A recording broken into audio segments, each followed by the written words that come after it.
Apio, nos quedamos en que primero vamos con el matrimonio, el segundo matrimonio de tu mamá. Ok. El señor este con el que se casa tu mamá, ¿le pegaba? No, no, para nada.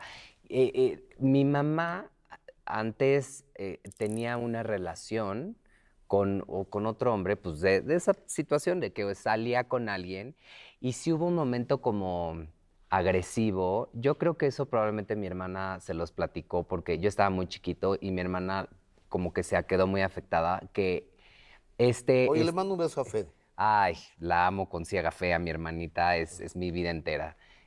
Claro que sí. Qué guapa esa parte. Ay, sí, ¿verdad? Pues sí, hubo situaciones con ese novio que tenía mi mamá, que este hombre luego llegaba borracho a la casa y entonces mi mamá, obviamente teniendo a sus tres pollos, pues salía y fue como momentos medio agresivos, violentos. Siento que fue más violencia psicológica que de pronto física, porque cuando hubo un encuentro así, mi tío llegó y la defendió y mandó al hospital al novio y toda una situación así. El hombre con el que hoy se encuentra, no, jamás, ¿Aquí jamás. hubo una mandíbula rota o estoy en un error? Pues, a ver, yo no puedo hablar de cosas De algo que no te consta. que no me consta, que no viví y que no supe. Yo creo que la historia de mi mamá en esa situación sí, como te comento, lo único que veía es que esta persona era como violenta más psicológica y verbalmente.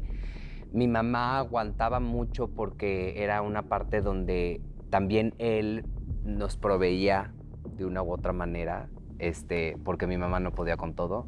Entonces mi mamá, cierto, aguantó varias cosas con tal de apoyar Claro. para cuidarnos. Entonces, esa sí es una realidad. Y básicamente, y el hombre con el que está hoy por hoy, nunca la tocó, porque si no, ya no estaría, obviamente, porque no le estuviéramos encima y hubiéramos acabado con él. Pero no, este hombre siempre la ha respetado y siempre le ha dado su lugar en todo momento. Y este señor es con quien tiene una niña. Exactamente, que es Steffi. Ok. Ajá, Y a los 10 años de edad tú te vas a vivir con tu papá con mi y papá. entre comillas se hace cargo de ustedes. Ajá. Mi papá básicamente mi papá otra vez era una persona, no me gustaría hablar mal de la gente, pero fue una persona muy egoísta con sus hijos, una persona que nunca supo realmente como que saber lidiar con sus hijos y estábamos en una edad donde yo era un niño de 10, eh, mi hermano de 14 y mi hermana de 16, entonces fue una etapa como muy difícil, entonces como que no se quiso hacer cargo. Y prácticamente fueron unos años donde vivimos solos. Mis dos hermanos el- le, se pelearon mucho con mi mamá por habernos dejado en una situación tan importante. Yo no tenía la conciencia tal, pero efectivamente yo lo sufrí como nunca. Entonces hubo una etapa donde mi mamá, pues yo estaba yo tan solo. O sea, hubo momentos muy fuertes donde no teníamos que comer o donde no teníamos como No tenían que comer porque por descuido o por pobreza. por descuido. No, pues Por está descuido. cañón eso, ¿no? Sí, sí, por descuido, porque mi papá de pronto desaparecía.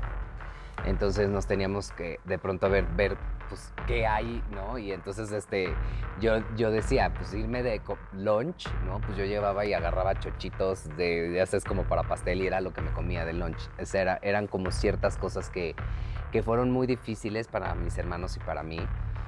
Y llegó un momento en el que yo ya estaba muy mal y mi mamá ya llegó y me dijo, pues te vas conmigo, sea como sea. Y me fui con mi mamá. Oye, y tu papá, cuando fueron a vivir con él, descubrieron que estaba casado. Sí, fíjate, ¿No extrañamente sabías? sí. Pues yo no sabía, nadie sabía. No, nadie sabía. De hecho, yo creo que me di cuenta porque había una foto donde él estaba casado con alguien más. Yo, o sea, digo, seguramente mi mamá sí sabía, ¿no? O no sé, pero sí, chistosamente sí. Y también que se embarazó y que tuvo a Rodrigo. Y, y Rodrigo era como el consentido de mi madrastra y mi madrastra, pues por lo mismo a mí no me trataba muy bien. Entonces era como de, Si hacía un pastel, mi madrastra era como de, el pastel es nada más para Rodrigo, ustedes no lo pueden Es en tocar. serio. O sea, a los niños les decía, ustedes no lo pueden No lo tocar. pueden tocar. Ajá. Puta, qué qué pichicata. Iba a decir pero no puedo.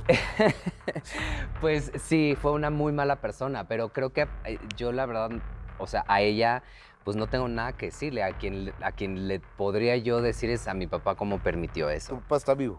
Sí, todavía sigue vivo. ¿Hablas con él? Sí, ahorita mi papá está, pues básicamente en un hospital psiquiátrico. Internado. Está internado. Después Sí. de ser psicoanalista. Así es, qué gran, ¿no? ¿Cómo es la Qué vida? paradoja, ¿no? Sí, Qué cómo es paradoja la de la vida. ¿Y qué enfermedad tiene? ¿Puedo saber? Fíjate, por ejemplo, mi papá A lo mejor no sabes. No, no sé. No, sí, mi papá ya no se quiso hacer cargo, por ejemplo, de mí, no voy a hablar de mis hermanos, pero de mí me pagó hasta cuarto de primaria. A partir de cuarto, quinto y sexto me lo pagó el esposo de mi mamá y ya primero de secundaria me empecé a pagar yo mi escuela. ¿Cómo? Pues, empezaba yo a trabajar y yo pues concababa entre a los 14 años. Entonces estaba muy chico y con lo que yo ganaba era como que yo pagaba mi escuela. Y básicamente mi papá fue súper ausente y una persona bastante difícil con nosotros. em, Cosa que para mí, siendo una persona muy honesta, que es algo que yo siempre he dicho al mundo, es que soy una persona muy verdadera, muy transparente, pues yo dejé de quererlo, porque o sea, dejó de ser alguien en mi vida para cualquier cosa. Entonces, ahorita que mi No lo papá, quieres. no, nada. Y es algo que todavía mis hermanos, por ejemplo, llegan y decir como de, "Ay, bueno, pues hay que, ¿no? Por ejemplo, ahorita lo de la clínica esta, yo llegué y dije, no le debería de pagar un centavo porque él no me pagó ni siquiera mi seguro médico cuando yo era un niño. Pero dije, por amor a mis hermanos principalmente, voy a seguir haciéndome cargo también yo de la clínica, de pagarle todos los estudios, las medicinas y la clínica como tal a mi papá. Entonces, nosotros, mis cuatro hermanos, incluyendo a Darío, le pagamos todas estas cosas a mi papá. Mi papá lo que tiene es, tiene una demencia senil avanzada, donde un poco como de paranoia, existe como un cierto grado de paranoia, entonces sí, ahora sí que se le fueron las cabras al monte. ¿Es verdad que cuando tú vivías con él, un día quisiste perderte, te perdiste en la azotea Ah, sí. y 24 horas después se dieron cuenta que no estabas? Así es, así es. Era cuando yo vivía con mi papá. Pues qué descuido, ¿no? Cuando yo vivía con mi papá, básicamente este tipo de situaciones pasaban y era pues hasta que pasaron 24 horas y llamaron ya a la policía y entonces lo encontraron.